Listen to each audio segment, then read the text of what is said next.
Welcome to the Ranchonomics Podcast, where we empower you to build a better ranch and transform your operations into a thriving business. I'm your host, John Haskell. Let's get started. Welcome to the Ranchonomics Podcast. I'm your host, John Haskell, and today I'm going to do a dreaded solo recording, which means that I am here by myself. I have no guests today. I want to talk about a couple of topics that have become really important in some of our discussions lately. On a recent Q&A session, Treg Ulmer asked a really good question. We were talking about the need to move from an operational focus to an asset management focus, and we can talk more about the background of that. But if you are in the process of trying to apply sell-by marketing in your business, one of the things you are doing is managing the assets that you have in order to generate cash flow. When we talk about selling the overvalued and buying undervalued, what we're doing is managing the assets in our business to transfer from things that are overvalued to things that are undervalued. And we often have a very cash flow focused approach to decide how we should do that. As we get deeper into that process, it becomes very clear that our operations need to respond so that we have the informational need or the information that we need to make those good trade decisions. So whether you're trading in a high frequency or a low frequency environment, we're going to talk a lot about breeding stock today. And whether you're doing that rapidly or slowly, the most important thing in my mind is that you have to know what you own and you have to be able to identify different segments of your inventory. So if we have a breeding cow herd or a breeding ewe flock, one of the things we have to know is, for example, the different ages of those breeding animals. So we're going to stay with cows for a while just because that's fairly comfortable. One thing I would love more people to do is to understand the age breakdown within their herd.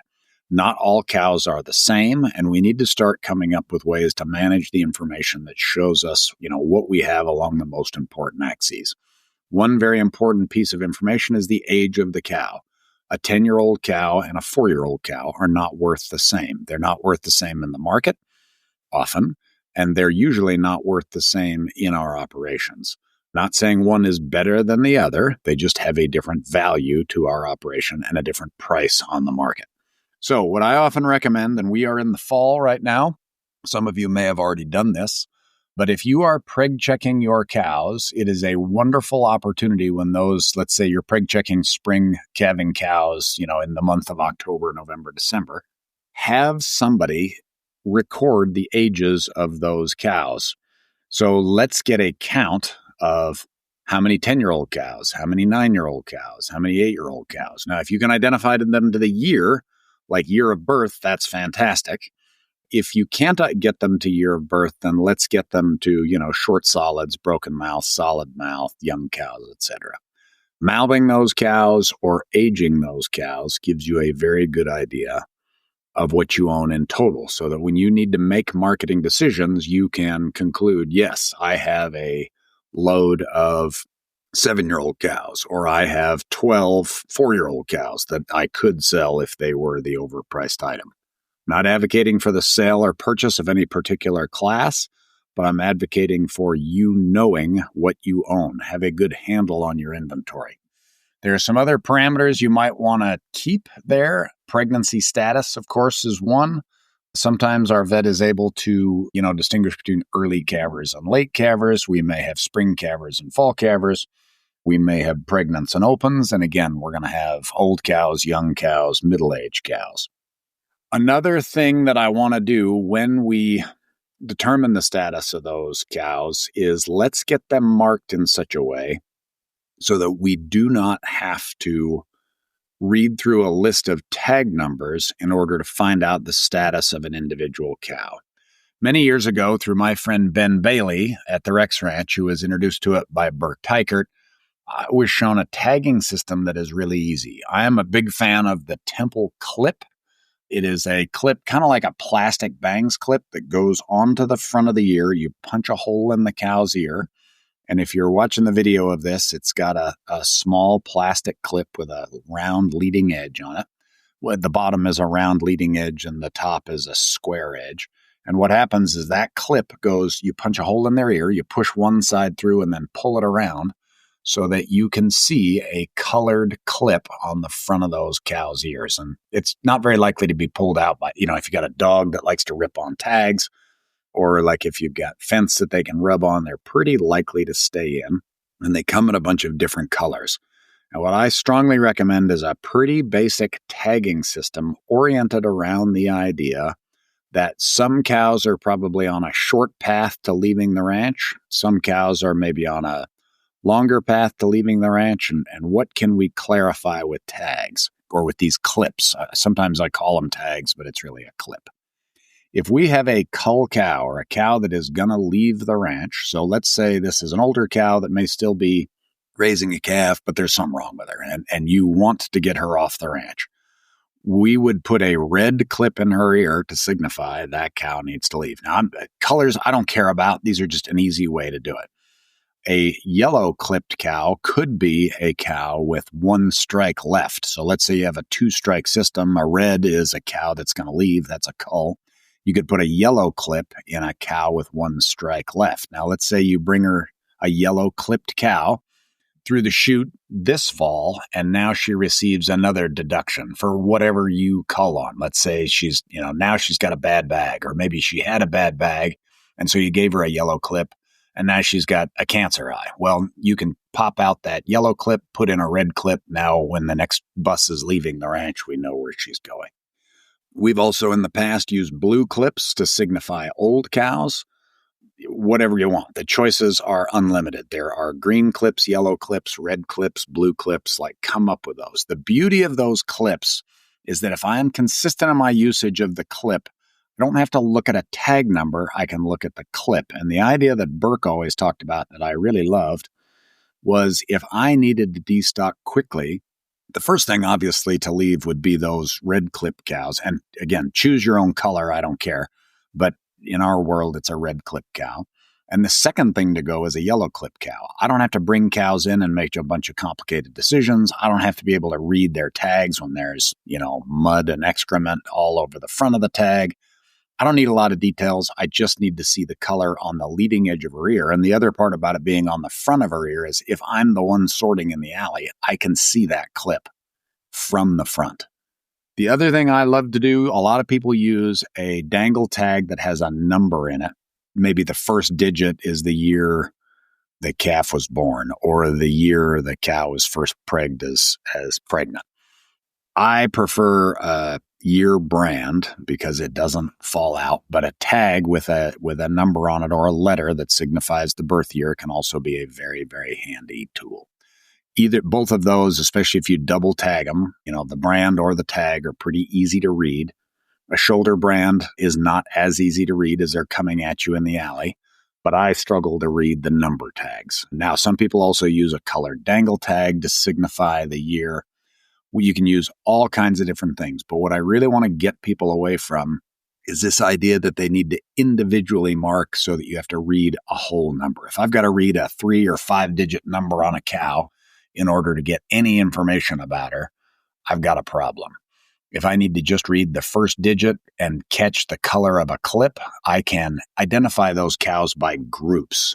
And I know the groups that are most economically important. And so we can just focus on those things. And usually it's 3 to 5, sort of groups, if you will. So age would be one, and that obviously is a big group, right? You could have a 15-year variation in the age range of your cow herd. But then things like bad bags, cows that are persistently lame, cows that are poor doers, cows that are pregnant early, cows that are pregnant late, cows that are open, that sort of thing.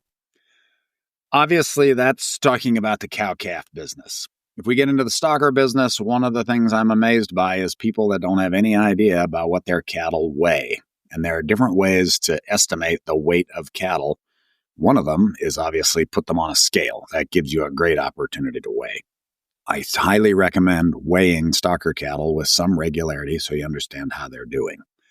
Another option is to take the starting weight at a particular date. So let's say you bought calves in and you bought them in at 475 pounds on November the 1st. Well, if we have an estimate of what they're gaining per day, and our estimates of these things will get better with time, then we can count the number of days and start with our initial weight, 475 pounds. She's been here for 60 days. I think they're gaining 1.5 pounds a day.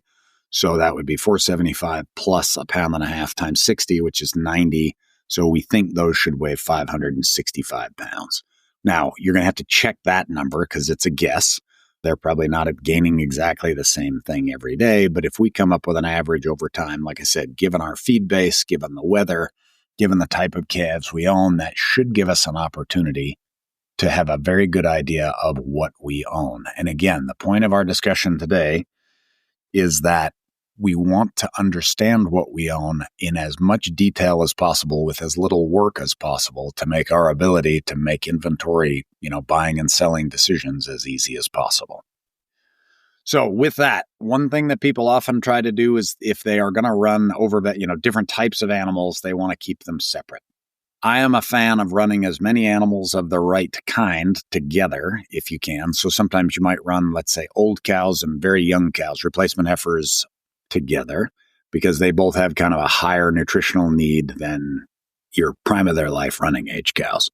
Maybe 4, 5s, and 6s run together, and your 8-year-old cows and your 2-year-olds run together, right? Another thing we want to be very careful about is that 3-year-old year. When you are preg checking, really watch your 3-year-olds. Some parts of the country do not suffer from this, but a lot of parts of the country, really 3-year-olds are a big risk. That's where a lot of fallout happens. When you are preg checking, you have an opportunity also to sort. While I don't necessarily want to run a lot of different groups on the operation, I want to keep my pasture management as simple as possible. There are groups that are absolutely worth separating, because once I have a cow in the herd, I want to keep her in the herd. So if she got pregnant as a yearling and then had a calf as a 2-year-old, I really would like to get her bred back. The value I've got into her, even if I have to put a little money extra into her, the value she loses, especially right now, converting from a pregnant to an open at 3 years old, that's a big value loss. So if I need to spend a little extra money, she is still growing, she is losing teeth, she is still kind of trying to figure out how to be a cow, I am willing to invest a little bit of money there in order to make sure we get a good outcome. Another thing we can think about as we get into the winter, and I'm thinking about mostly our northern tier people, but in the southern tier, we also have a quality issue depending on where you're at, which may dictate special management. If you are running particularly large groups or mixed groups of cattle together, please don't be afraid to stop partway through the year. So let's say once a month, December, January, February, and sort cows. If I have cows that are not keeping up with the herd, instead of just letting them, quote unquote, fall out, I will sort them out, mark them, and then they will be, for example, a group of cows that I will market to somebody else because maybe they don't fit our system. But I'm not going to let them slip too far before I do that. And then after I sort them out, I'm going to feed them separately so that they stay in good condition and they are a marketable cow. The fashion of, being really rough on your cows so that you select the best genetics is one I'm not super comfortable with. I want a low input cow, but I really want to manage the herd so that I can sell cows to other people that they might value. We don't all want the same thing. The wonderful thing about the cow business is there are a million different ways to do it and to be successful. But if a cow requires too much feed or doesn't suit my environment in a relatively high, relatively cold place, maybe those cows can go east or south or even just downhill significantly to somebody else's operation and do just fine there. I don't want to run cows down too far to the point where they lose a lot of value. I want to capture as much value from all of the cows that I own as possible. So what are we doing? Again, we're really trying to convert ourselves from an operations first mindset to an asset management mindset. And we're then letting that asset management mindset come back and feed into or guide our operations management mindset. Taking cows from good condition to bad condition is not a good use, not a good approach for managing the asset. Not understanding what we own is not a good approach to asset management or to inventory management. That inventory that we have right now, especially in this year's market, is worth a lot of money. If we are willing to manage that inventory carefully, we should be able to significantly improve the returns we get in our business. I have been very lucky to learn some of these things from lots of different people. I am amazed at the number of people that I talk to that haven't heard of these things. And it's not their fault or anything like that. It's just a matter of, I've been lucky to be exposed to a lot of different stuff and a lot of different people. If you have a tag system that is frustrating to you, I'd love to hear what your suggestion is to come up with it. If you've got a way of, age marking cows so that you can quickly get them sorted apart, I'd love to hear about that. But please think in your operation about how to make the most important things as easy as possible. Thanks for joining us today on Ranchonomics. I look forward to talking to you again soon. Thank you for tuning into the Ranchonomics podcast. We hope this episode helped you win today. If you enjoyed this episode, please subscribe and share it with a friend.